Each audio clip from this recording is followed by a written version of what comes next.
Namaste, this is Prashant here, your astrologer and consultant back on my channel Ahamevyaham.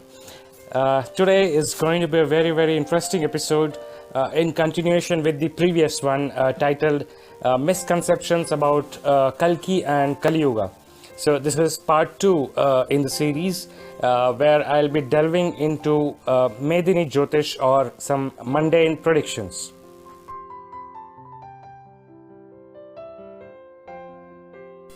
This is the first time that I'm going to attempt any kind of mundane predictions on a public platform. So let's begin with mundane predictions beyond 2023. The contents are on your screen. I'm going to cover the horoscope of creation. Yes, the horoscope of creation. Nobody probably, at least in my knowledge, has attempted to do this. It's based on my own personal research in Vedic Jyotisha since the last 20-25 years. And I'll cover something about these Samvatsara cycles as per the Hindu Vedic Panchanga. We'll discuss about the current Samvatsara cycle chart, and then we will conclude it with a summary of the analysis where I'm going to pose a few questions followed by the usual conclusion. Let's begin today's session with the horoscope of creation.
Now let us have a look at the Samvatsara cycles.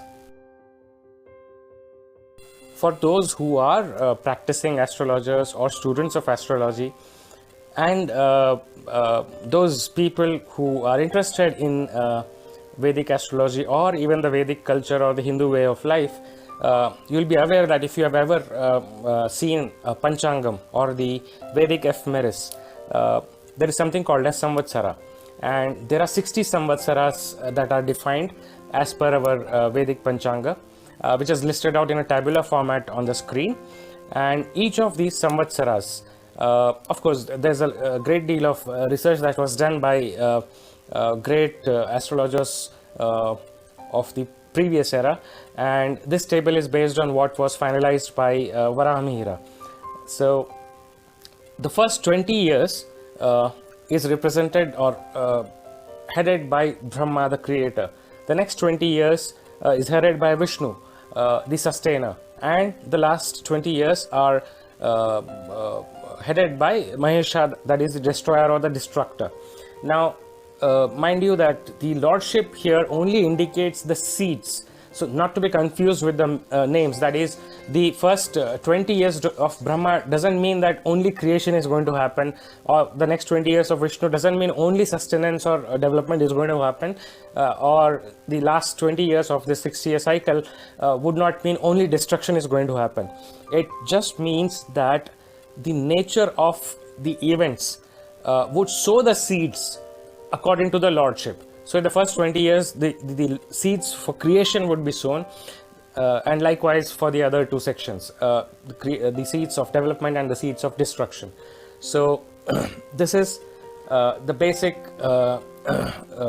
description of the Samvatsara cycles. You need to understand and keep this in mind, because what I'm going to present further is purely based on these Samvatsara cycles of 60 years. These are repetitive. So once every Samvatsara cycle begins with the Prabhava Samvatsara and ends with the Akshaya Samvatsara, and then the cycle is repeated in a cyclical, never-ending manner. Just the way in regular astrology we use the Tithi Pravesha chart or the Varshafal chart or even a Muhurta chart or even a Prashna chart, we are going to analyze the current Samvatsara cycle chart.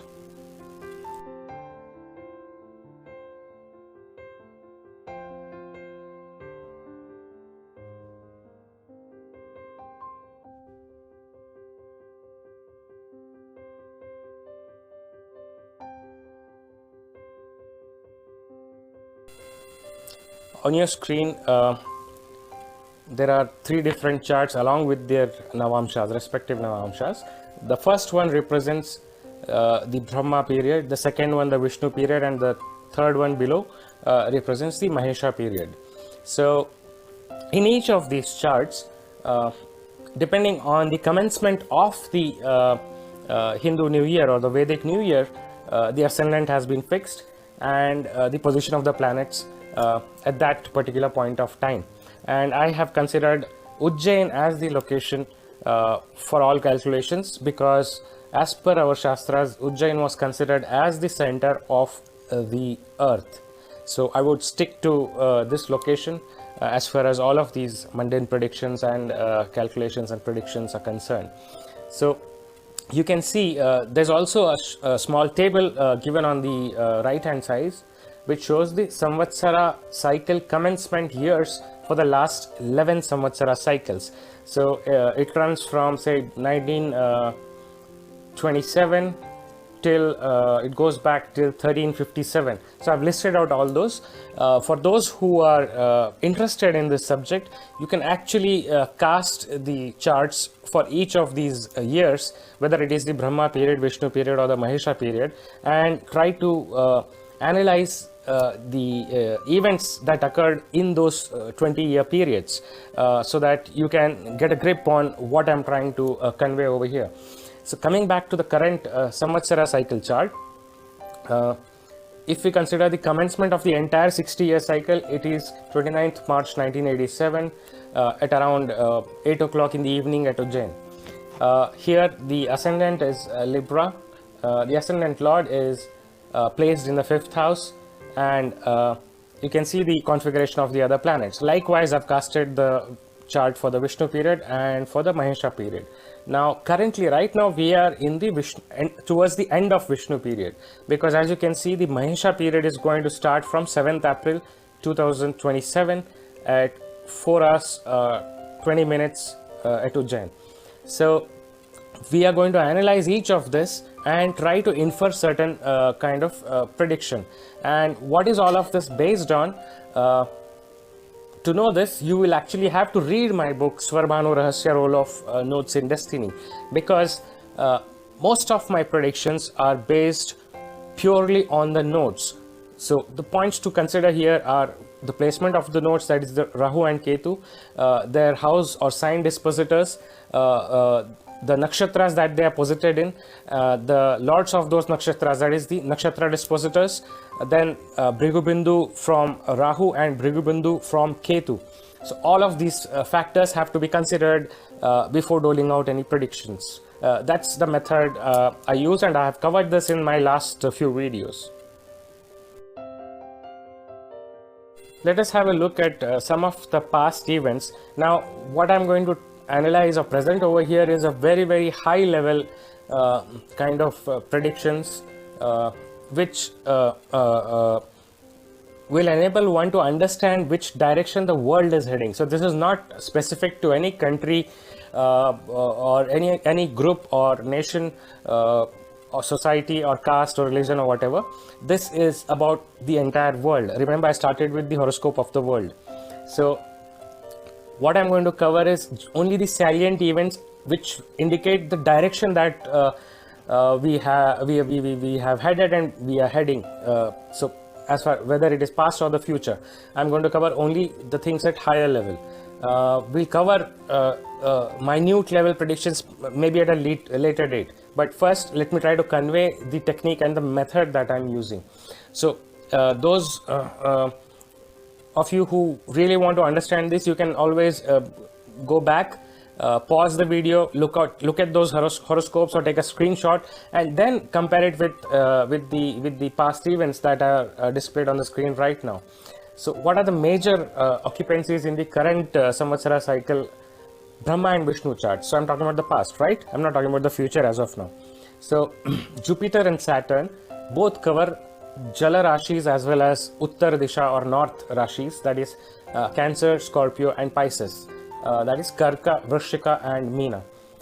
The nodes, that is Rahu and Ketu, they cover Pisces, Aquarius, Capricorn, Virgo, Leo and Cancer. So if you can see, Jupiter and Saturn are covering the trinal signs, and the nodes are covering 3 consecutive signs, right? And the signs that remain unoccupied in both of these charts are Gemini and Sagittarius. And the Bhrigubindu of Rahu falls in the 12th house in the Brahma chart and in the 6th house in the Vishnu chart. Likewise, the Bhrigubindu from Ketu falls in the 9th house in the Brahma chart and the 12th house in the Vishnu chart. So the major prediction here relates to the northern hemisphere, that is regions above the Tropic of Cancer. Now I differ here from the regular astrologers. Most astrologers consider the northern region as anything north of the equator. I consider the northern region as anything north of the Tropic of Cancer. The reason being, if you consider regions north of the equator, maximum number of nations and population lives north of the equator. So there's no point in considering northern direction as north of equator. It's in fact the northern side or anything above the Tropic of Cancer. Now, if we have a look at what has happened in the last 3 to 4 decades, that is from 1987 till date, till 2007 or even till date for that matter. Globalization is one of the things, and this was possible only due to the boom in the shipping industry. Now, in the chart, as I told you, the unoccupied signs are Gemini and Sagittarius. So Sagittarius is the 9th house of the Kalapurusha chart. So, and 9th house also represents the shipping industry. So there was there was tremendous boom in the shipping industry, because of which globalization was fueled. Now, we know that we are already living in a global village, and this was also possible only due to the advances in communications, or ICT, right? And which is indicative of Gemini being unoccupied, the third house, as well as aviation, which again is represented by the ninth house. Both houses remain unoccupied. So when we are analyzing the Samvatsara cycle chart, the houses that remain unoccupied and even unaspected, those areas flourish like anything in general. Now, the ascendant is Libra, which is the 7th house of the Kalpurusha chart. The 7th house in Kalpurusha chart, which is a Kama Trikona, which fueled development with consumerism at its root, aimed at fulfillment of lust of all kinds. Now, people have been blaming capitalism all the time, but the thing that is at the root is consumerism. That is, just buy it. And the first 2 decades, that is the Brahma part, saw the rise of the service class and massive brain drain. You can actually look at the 10th Lord Moon posited in the 6th house. So that is what indicates this. And the next 2 decades, that is from the ruled by the Vishnu chart, fueled entrepreneurship as well as influx of multinational corporations into Bharat. So these are the high level events that shaped the world in the last 3 to 4 decades. So far so good. Let us try to analyze or have a look at the future predictions, because predictions are always about the future. If it's about the past, it's not a prediction but just an analysis. That's what we just now did. So you have the Mahesha chart for the current Samvatsara cycle, and these are the major observations.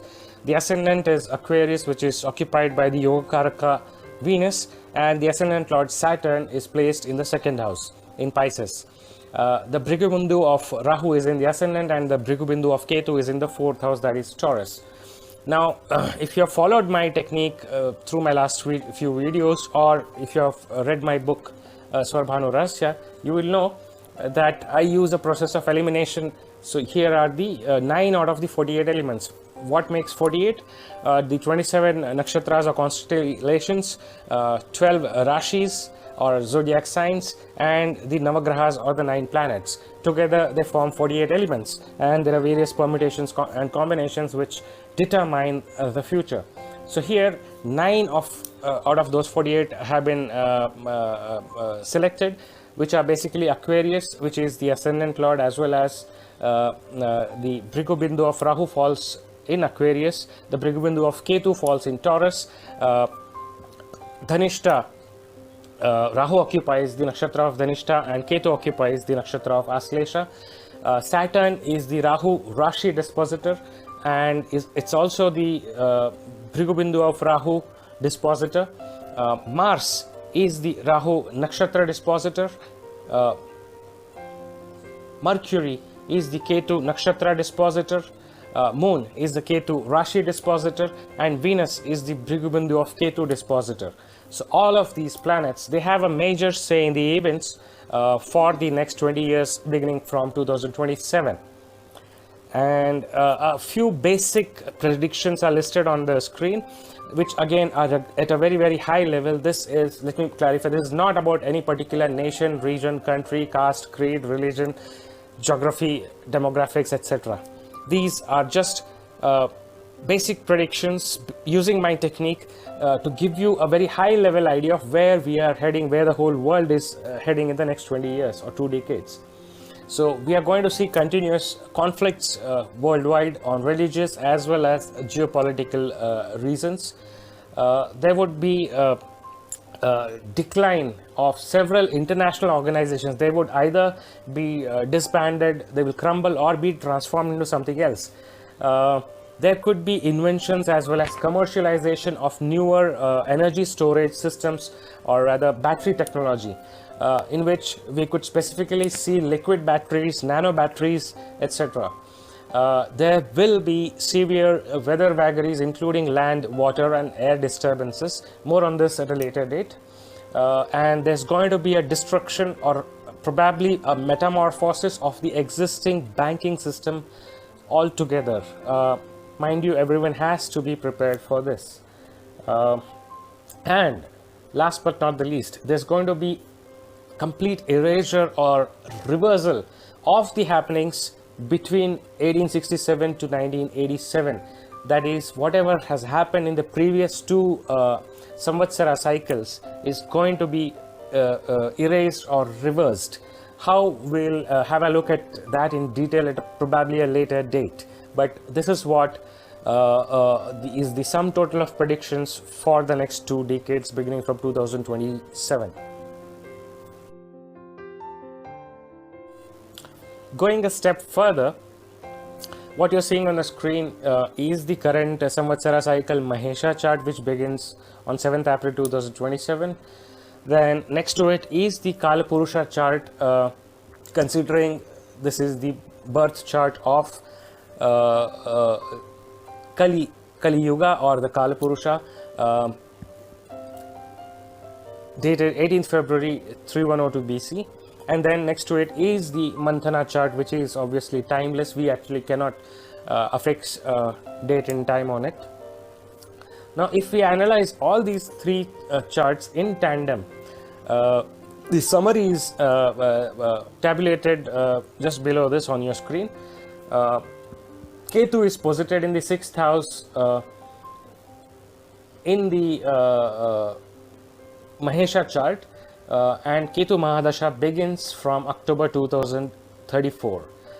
Likewise, in the Kalapurusha chart, the Marka Dasha of Rahu, Mercury, Venus, Saturn, Ketu, that is, I've gone down to, apart from the Mahadasha, 4 levels down, the Antardasha, Pratyandardasha, Bhukti, etc., begins from February 2034. From where I've got this date, to understand that, you'll have to see the previous video on this, that is the part 1 about the misconceptions regarding Kaliyuga and Kalki. A proper explanation and a detailed calculation is provided in that video as to how this particular dasha and the date has been arrived at. And when we look at the world horoscope, Ketu, the Ketu in the Mahesha chart is actually transiting over the natal moon in the 4th house of the Manthana chart. Going further, Ketu is in Aslesha nakshatra with the nakshatra lord Mercury debilitated in the Mahesha chart. Ketu is in Kritika nakshatra with the nakshatra lord Sun exalted in the Kalapurusha chart, and Ketu is in Revati with Mercury in Swakshetra in the world horoscope.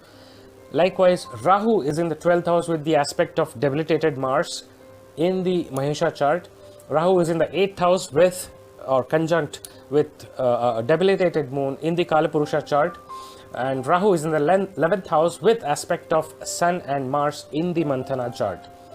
The natal Rahu in the Mahesha chart has aspect from exalted and retrograde Jupiter.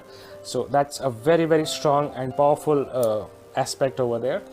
Then the natal Rahu has got aspects from Jupiter and Saturn in the Kalapurusha chart. And when we come back to the Manthana chart, Venus is transiting over natal Rahu in the 11th house. Now, the dispositors of the nodes, Saturn and Moon, are conjunct in the 2nd house in the Mahesha chart. The dispositors of the nodes, Mars is debilitated in the 4th house and Venus is retrograde in the 1st house in the Kalapurusha chart. The dispositors of nodes, Saturn and Jupiter, are occupying the 10th and 9th houses respectively in the Manthana chart. Now, when you consider all of these salient points that are highlighted over here, there are certain sure shot predictions that one can do regarding the next 2 decades. So here's the list of predictions, or rather observations, because I could also go wrong in my predictions and calculations, because to err is human. But I'm presenting this with full conviction based on my research on the role of nodes in destiny.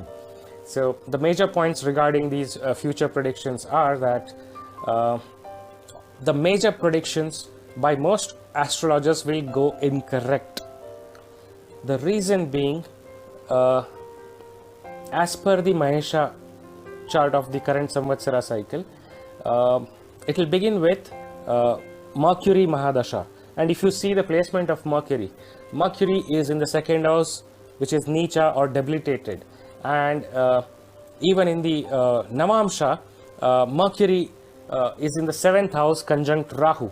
Now, all of this is going to lead to certain kind of confusion. So until, from 2027 to 2034, there will be a lot of confusion amongst the masses, amongst the leaders, and it's not going to spare the astrologers too. So I'm not saying that astrologers will be totally incorrect. I mean, there are really good astrologers, and predictions like who's going to win the next cricket match, or who's going to win the most medals in the Olympic, or which country is going to go to war with which country, or which particular leader will win in a particular election. These kind of predictions will still be true. But when it comes to the predictions regarding the whole world as to which direction we are heading into, that is not going to be true as far as the next two decades are concerned. And we will witness another major pandemic and also a minor one in the coming years. And there will be warmongering and profiteering throughout several nations, in fact worldwide. So because of this, the seeds will be sown for the next dasha, that is Ketu Mahadasha, which will begin from 2034, and a kind of Martian atmosphere will take over. The reason being, Ketu is in the sixth house in Cancer, conjunct a debilitated Mars and an exalted and retrograde Jupiter. So Ketu becomes extremely powerful in this Mahesha chart. So there are possibilities of a world war like situation. I am still not saying that there's going to be some kind of third world war or something, but there are possibilities of a world war like situation. And this whole period of the Ketu Mahadasha, it lasts for only 7 years, but there's going to be a temporary shift of power to the wicked. This is going to occur, and several nations will fall. So I'm not going to comment much on the geopolitical situation as of now today, but we are going to see this happen during Ketu Mahadasha, that is post 2034. And there would be severe natural calamities like tsunamis, cyclones, earthquakes, hurricanes, volcanic eruptions, etc. Even some of the so-called Sushupta Jwalamukhi or dormant volcanoes are going to erupt during this period. So it's going to cause a lot of mass destruction. And this last prediction might come as a shocker for most people, but there's going to be an emergence of a new AI-based psychotropic neurological machine which would achieve a cult-like status. That is, most of the public at that time would almost worship this particular machine, device or platform or whatever that it is going to be.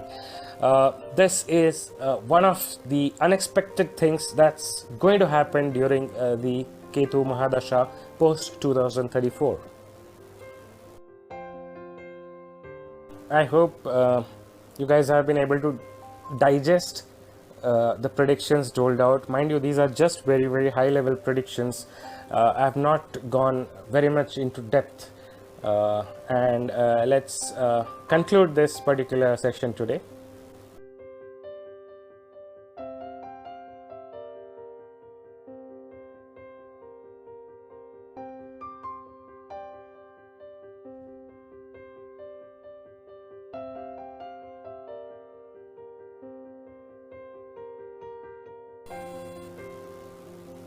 Let us try to summarize the analysis, and for that I would want to recap this concept which I have covered in my previous video. So for those who have not watched the previous video, Misconceptions about Kaliyuga and Kalki, please check that out. So what you can see on the screen is the graphical representation of the concept of time as per the Vedic ephemeris. So as per Surya Siddhanta, which is the astronomical, which provides the astronomical dictums for the predictive part or Horoshastra of astrology, that there are several Brahmas and each Brahma has a lifespan of 100 years. Now Brahma's 100 years is Brahma's 100 years. It's not to be construed as 100 years of a human lifespan. And below that there are n number of manvantaras under each Brahma, and below that there are n number of kalpas or mahayugas under a single manvantara. Below that there are 4 yugas under each kalpa or mahayuga, that is Satyuga, Treta Yuga, Dwapar Yuga and Kaliyuga. Now as per Manusmriti, there's a different kind of calculation which is given, which speaks of Manushya Yugas of 12,000 years that are cyclical in nature. Now amongst many astrologers there's always this confusion of what is given in Surya Siddhanta are really huge time scales, and what is given in Manusmriti is still comprehensible for the human mind, which can calculate these kind of numbers very easily, that is 12,000 years of Manushya Yuga rather than the 100 years of Brahma, which comes to about 311 trillion years. So just keep this in your mind, and then I'll proceed with presenting one more point.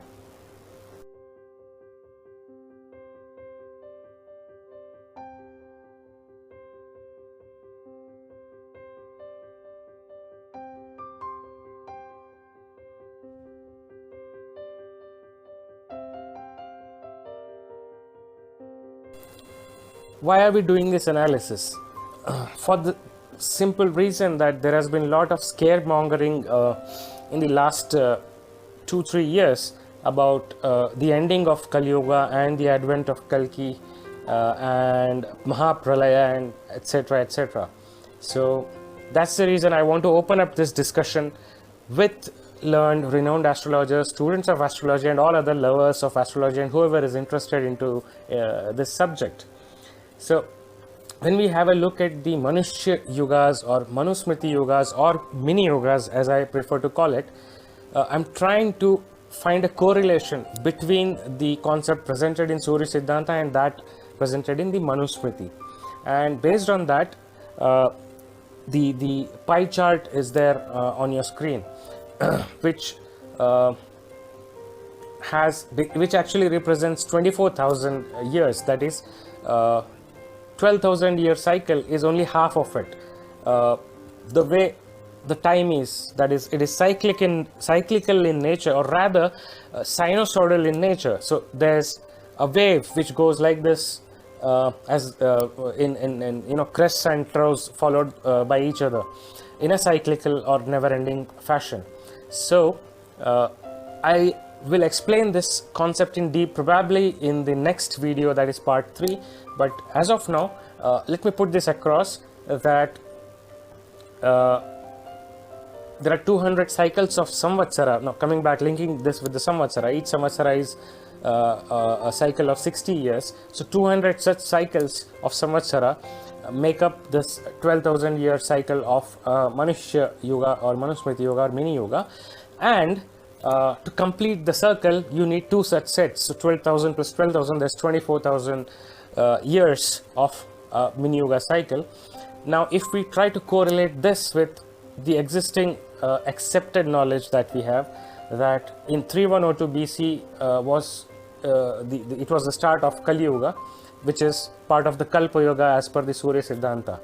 And as of now in 2023 AD, 5,125 years have passed since Kaliyuga. Now, correlating the Kalpa Kaliyuga and the Manushya Yuga or Mini Yuga, that is 12,000 minus 5125 would mean 6875 BC. So those things are marked over there on the pie chart. So the question this raises is that, did an old Mini Yuga end around 9977 BC, or did the old Mini Yuga end around 3102 BC? Because only one of these is possible, both are not possible. And do the Manusmriti calculations and Surya Siddhanta calculations coincide or overlap each other? So this is one more question that one needs to ponder upon. It's really a matter of research, and if we go by the Mini Yuga concept, then does that mean are we in Treta Yuga? Because if yes, then if you consider 6,400 years since 3102 BC, that was the beginning of Kali Yuga, minus 5125, the number of years that have passed since Kali Yuga, would lead us to 1,275 years more for the beginning of Sat Yuga as per the Mini Yuga or Manushya Yuga cycle, which would happen or occur around 3298 AD. So we would enter the Sat Yuga, that is, mind you, the mini Sat Yuga in 3298 AD. So 4,32,000 years of Kalpa Yuga would be equal to 36 such cycles of Mini Yugas. And this leads us to the question, did 3102 BC fall in Brahma, Vishnu or Mahesha portion of the Samvatsara cycle? So these are few questions. If we are able to get the answers for all these questions, we will be able to actually match it properly, the Surya Siddhanta concept and the Manusmriti concept, with the current age and time of wherein we are using the Gregorian calendar, and we will be able to predict the future events in a very, very accurate manner. That's what I'm trying to present over here in this video. However, I'll cover this in detail in part 3. Hope you guys enjoyed this video. No matter whatever the predictions are, for example, 2027 the Mahesha part will begin, so the seeds of destruction would be sown. 2034 onwards, the Ketu Mahadasha would begin. Please not to confuse this with the Indian independence chart or any other chart of any other nation. This is purely based on my method, where I've considered the horoscope of the world, the Samvatsara cycle chart, and the Kalapurusha chart, and the role of nodes in destiny. So based on these things, I have presented whatever predictions about the future are possible, and I'll be covering more of this in detail in part 3. So please stay tuned, and ciao.